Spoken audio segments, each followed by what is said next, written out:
Greetings one and all. I'd like to discuss and demonstrate aligned vowels. Wagwan. Aligned vowels? Let me explain. In English, we're said to have 5 vowels. E, E, R, O, and oo. You might notice that the space here, my lips, mouth space changed. That's what causes the vowel.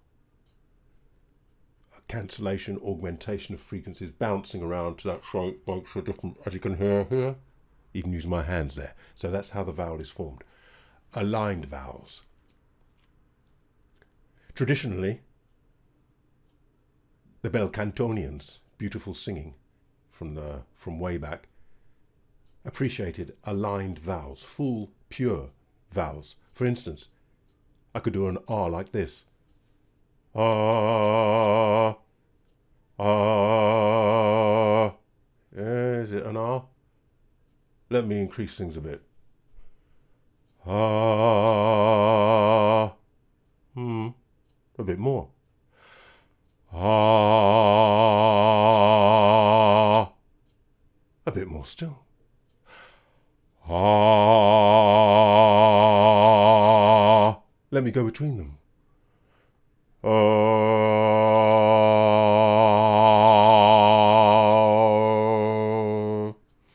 So you can hear there's a certain, if you like, purity. The vowel is more accurate, is louder, and is richer. That's to do with the space. The space is sort of mostly internal, though the front changes as well. But bear in mind, if you've got your acoustic guitar with the sound hole and the guitar body, so let's say I've got a fairly small one. You imagine you have a bigger body, you're going to get more resonant sound from that guitar. If you take the front off, you'll lose some of that resonance because you want that semi-enclosed, partially enclosed air space and the sound hole. So if I open at the front and drop the jaw, I can lose tone. Ah. Whereas what I want is a jaw down, but still not such a big sound hole, which gives me ah, a richer sound as things bounce around. When I go to an E vowel, what's required for the E sound is for the back of the tongue to rise. And it creates a little slit. You can almost sense that there's, through that slit, there sound waves are bouncing around, which gives it E, a typical bright E sound. Notice I've done a slightly cheesy thing here, which a lot of people do, I see. That will cause the E vowel to be distinctly different from the R in terms of tone, even though it has to be anyway to be an E. Let me see if I can make that clear. It's easier to demonstrate, I think. I could go like this. Ah, E. The bel cantonians would say, you can't sing. What if I want to align them? If I want to align them, what I'm going to have to do is that the tongue needs to go up to make the E, but I need more space to get the tone aligned with the tone of the R, which means the jaw needs to come down and get that space. But the tongue at the back of the tongue needs to stay up.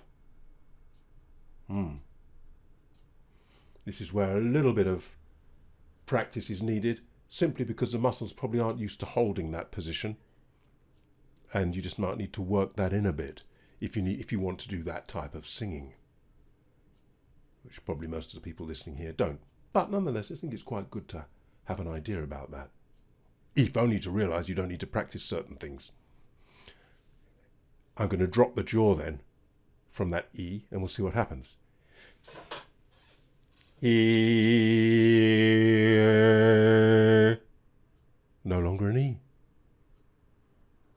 What I need to practice in is being able to drop the jaw but keep the tongue up, not have the tongue dragged down as well. There's a limit to it. But I could do this.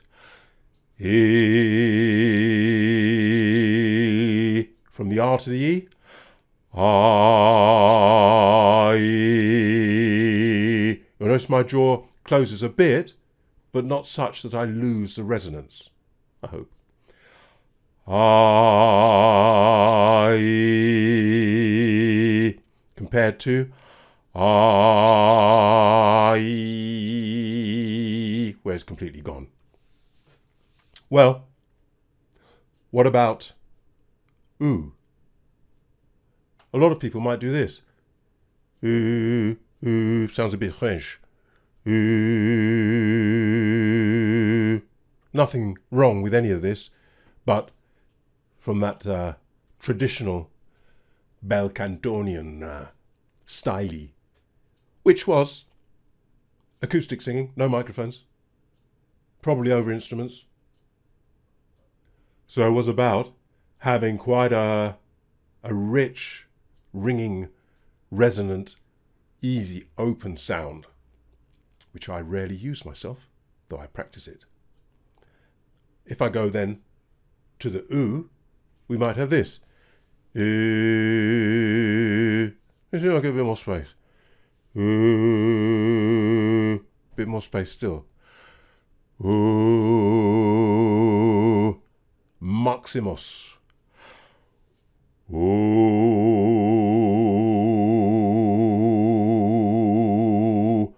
Again, I don't know if you can see, it's the dropping of the jaw for that space.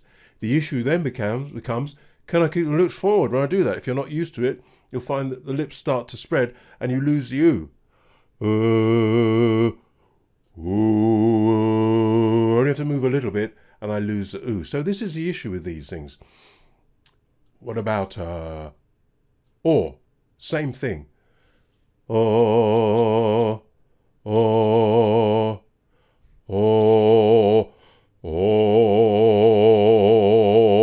You can see the amount of, I have to move the jaw, but I have to keep the lips forward. You'll find after a while, if you're doing these, if you can get there, those exercises I say, that you might find your lips trembling because the muscles are simply not used to being able to stay forward whilst you drop the jaw. What's the final vowel that we have in English, generally speaking? E-H. Quite close to the R, not so tricky. I'm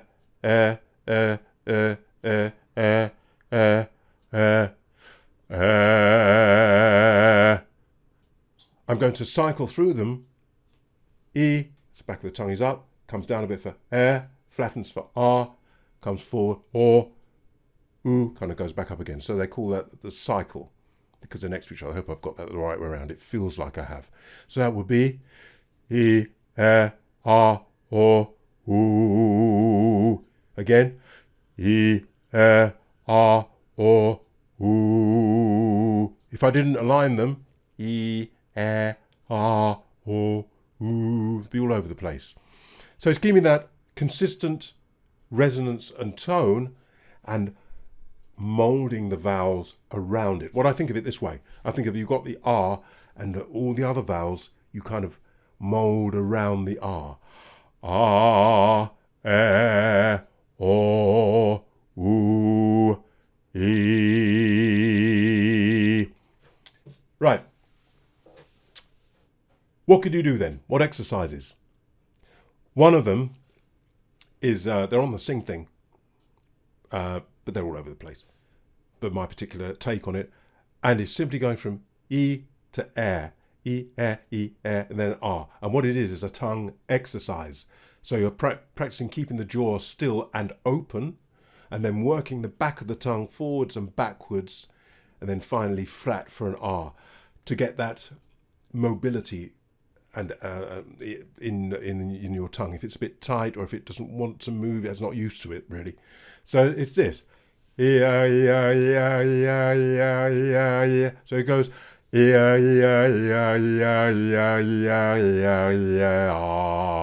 Leaving the jaw still. I don't want to do it on there because that's not what we want. We want to isolate that tongue.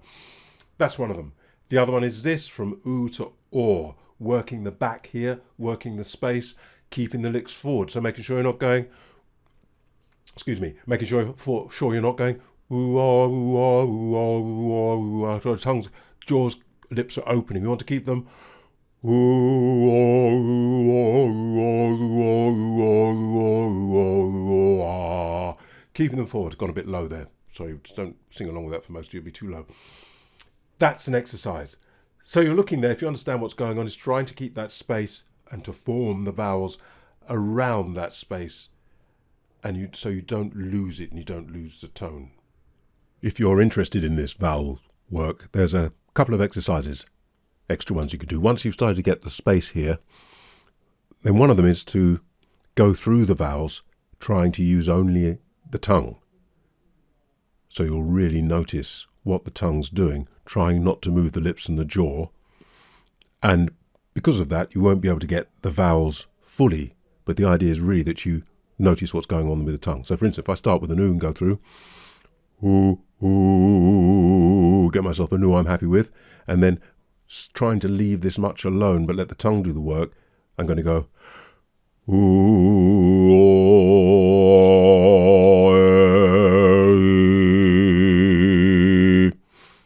If there's not enough space, you won't really feel the tongue move because there's no room for it. Ooh, there's not much going on. If you allow the jaw to move, ooh, and then you've got a lot going on. So this is to really focus on the tongue, to work it, and for you to appreciate what's going on. So once more. Ooh.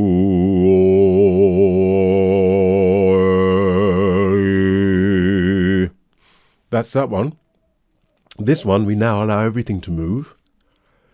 And we're just going to see if we can align everything. So I'll go through the vowels this time, just 3, and then the other, another 3. That's only 5, but one of them would be shared, the R.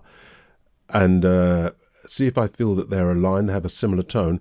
And also because everything's moving, which you become aware of as you look at it internally, as you unravel towards that vowel, when you go back, do you go back in exactly the same path that you came through? So they all sound the same. So that would be something like ooh.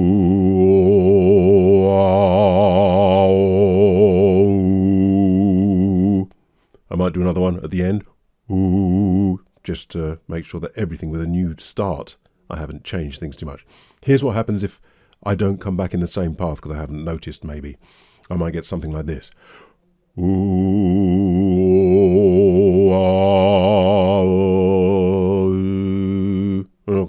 it's gone all small there. So you'd be concentrating on that, and you can also do it with E,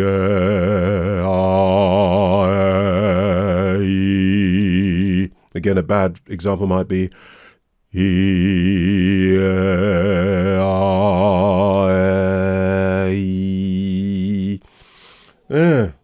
well, it's good fun. Well, it depends on what kind of person you are. But it really does draw attention to what's going on. Again, a bit more bel canto, a bit more classical maybe, but I don't think it's a bad thing to have that awareness of your instrument. What do you think?